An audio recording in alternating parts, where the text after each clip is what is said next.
auzu billah bismillah inna waliyallah wa ma tawfiq illa billah salaamaaleykum wa rahmatullah mbokki jullit di mbokki taalibe yi yéen ñi xam ne yéen a baaxu seen Ahlu Café TV ba léegi ñu ngi fi nga xam te ne moo di kër Sëriñ Touba bu si jumaa ji ñu ànd ko suñu jàmbaar ji soxna Maam Issa Mbacke Ahlu Café Touba si ñeenteelu suur ci weeru koor gi nga gis noonu jëwriñ Sëriñ Talla Gueye daayira Mariama ak Sam ñu nekk noonu ñoom tamit di ay jàmbaar lool ginnaaw bi nga xam te ni defar nañ mbir yi ba mucc ayib ñu mbur ko noonu ngir di xaar ndigal ngir yóbbu ko si li nga xam te ni moo di mbokki taal bi nga xam ne ñoo toog ci kulaar bi noonu mi ngi gis mi lu am solo lool macha allah comme leen ko doon waxee rek machine moom moo nekk nii chaque jour rek ñi nga xam te ne ñoo faree ci li nga xam te ni moo di café gi jëwriñ Sëñ Dame Café jiite ko waaye mi ngi fekkoog Sëñ Mbay Mbodj di jàmbaar lool ndeysaan machine bi moom dama koy faral di waxee rek ñu buñ xëyee rek la ñuy nekk ci machine di seggal li nga xam te ne moo di café gi ngir di ko jox li nga xam te ne moo di mbokki taalibe yi waaye di préfère di waxaale mbokki taalibe yëpp rek képp nga xam te ni liggéey Sëriñ Touba ñor na la ñu ngi lay woo ci liggéeyu Sëriñ Touba bii nii képp nga xam te ni am nga addee bi nga xam ne ko ci bëgg a dugal ci li nga xam te ni mooy jëm ci ndogul yi mën ngaa woote ci numéro yi 77 141 90 17 77 141 90 17 wala nga woote ci numéro yi 76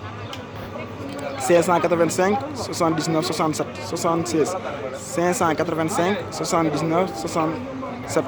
woote ci numéro incha allah rabbi dinañ la jox tettal bi nga xam te ni ko mën a dugal incha allah rabbi ci liggéey bi mel na ñu gis ñoom ñuy waa Ahlu ndox ndongo yi ñi ñoo jox li nga xam ne moo di mbokki taalibe ndox waaw ndongo yi ñi ñoo jox ndongo yi ndox ndeysaan ñu tax ñi ay jàmbaar dañuy jël ndox yi dafa mucc ayib takk ko ci ay mbuus jox ko li nga xam ne moo di ndongo yi ak li nga xam ne moo di mbokki taalibe yi ñu am solo lool ndeysaan macha allah nga gis noonu mbokki taalibe bi rek toog nii ci couloir bi ñoom tamit di xaar li nga xam ne moo di waxtu ndog ngir ñu dugg amal li nga xam ne moo di ndog yi ba léegi rek comme ni ñu ko waxee rek ñeenteelu suur ci koor gi édition 2022 ñu ànd kook sunu jàmbaar ji soxna Maam Issa Mbacke Ahlu Café Touba bindam Serigne Modou Fatou Khari waaye indi Serigne Massamba mi jigéen ju mën góor ci diin ak ci islam comme ni ñu ko waxee rek mi liggéey bi yaatu lool ba léegi gis ngeen ñoom yi ngeen gis yëpp ay sàppale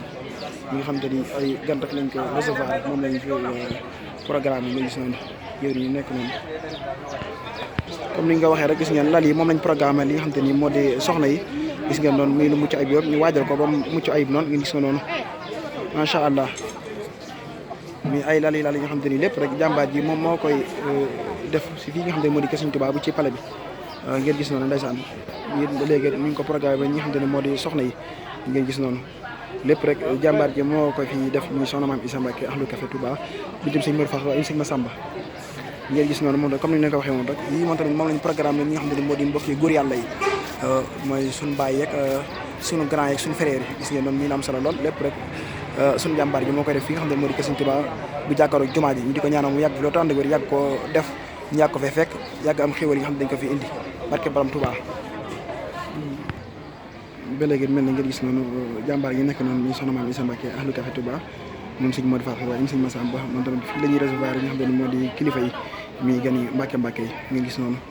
ñu am solo lool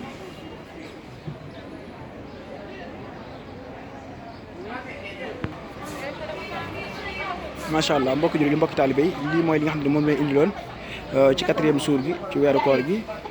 kon jërë ngeen jëf ba suba jàmm incha allahu rabbi